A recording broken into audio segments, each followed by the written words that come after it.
welcome to my channel. Well, um, I don't know if you've noticed this, but the last year or so I've been getting more into fixed blade knives. I've always had fixed blade knives, but I've really gotten a lot more of them. And when I received these Essie fixed blade knives, all it made me want is more fixed blade knives, particularly more another Essie. I really appreciate getting these knives. This one, the SA6, even though it looks like it's a huge knife, you can actually, I can actually wear this thing around the house and stuff like that. I mean, it's not too huge, but since it's April, this is my birthday month. My birthday's coming up, and I was gonna buy myself another knife, and I decided to buy another Essie for my birthday. Now, I already have the 5 and the 6. Both of these are great knives, and they pretty much handle the big knife thing. Yeah, I could go with the Hunglass or the Hunglass 2, and get even bigger Essie knives, but I think I got the big range covered. I was looking at getting a smaller knife, a smaller Essie knife, either a 3 or a 4. Now, the thing is, they make even smaller than that. They make the Azula and the Kanduru or something like that. But you're getting around this size of a knife. To me, when you start getting down to a 3-inch blade, I can use a folder. I mean, a lot of times the advantage of a fixed blade knife then is not so much, you still have all the advantage of a fixed blade. I mean, it's stronger than any folder would be, as far as like if you're worried about a lock, and it's just a more solid knife. But I mean, you've got a 3-inch blade. Now the SE3, it says it has a 3.8 something inch blade. Now maybe they're talking about all the way back to the the tang where it meets the handle, but the actual cutting edge is probably at least 3 inches. I'm thinking the SE3 is as small as I want to go. Now the SE4 may get to the point where it's not much smaller than these, a 5 or a 6. Even though the number says that, the dimensions may be, you're not saving much in weight and all this other stuff. So I don't know how you people go through, in your knife making decision, but man, mine is like, I think I've got it narrowed down to where, all right, I'm trying to do this logically, but you're also dealing with your emotions when you're getting a knife. I don't know. There's a lot of stuff. Hype. You can look at stuff and decide, from a video that you want a certain one. And like I said, I've been bouncing back and forth between the 3 and the 4.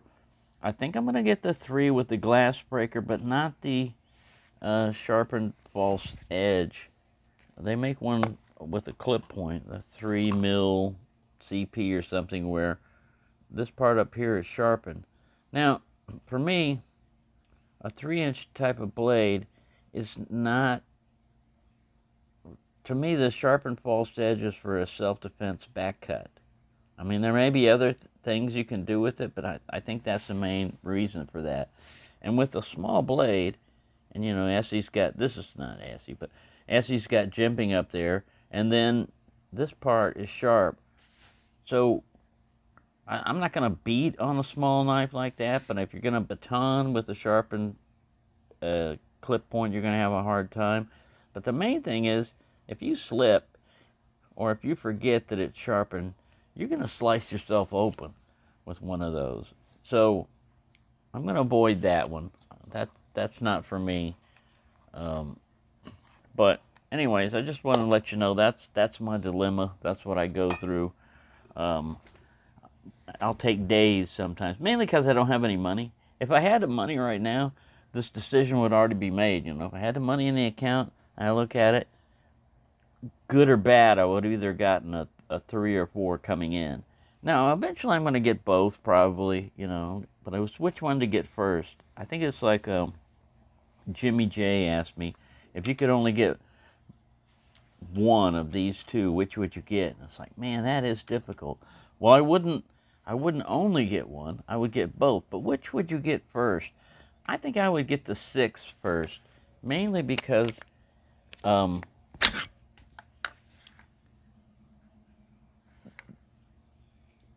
it's got a slightly longer blade. It's a little less heavy. It's still an Essie, you know. It's still tough and can take, you know, whatever abuse you want. Um, this one is an overall, you know, like a tank. I mean, it's one like a, you know, 1/4 inch steel. Yeah, you got a saber grind and everything, but I mean, this thing is going to be good for batoning. Those of you that like to beat the hell out of your knives, and this one could take it. I mean, you know, if you like to do it and you want to do it, fine. Like I said, me personally, the only way I would really baton with a knife is not necessarily splitting through a bunch of wood, but making notches. You know, like if you put something up here and you go whack, then it can cut off, you know, like some excess and stuff. But to just pound through splitting wood and everything, um, that's not for me. So there you go. That's my dilemma. That's what I'm going through right now. Is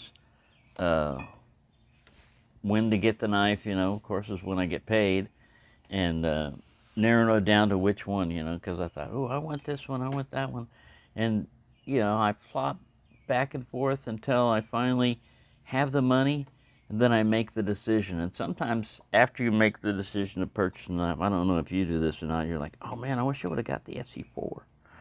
Or, oh, I wish I would have got this before it even arrives. You know, you just do this stuff. I don't know. Everybody goes through this. This is what I do. I agonize because, first off, just narrowing it down to getting another fixed blade knife is a big, you know, thing because I've got all these other folders and all these other stuff I want to get.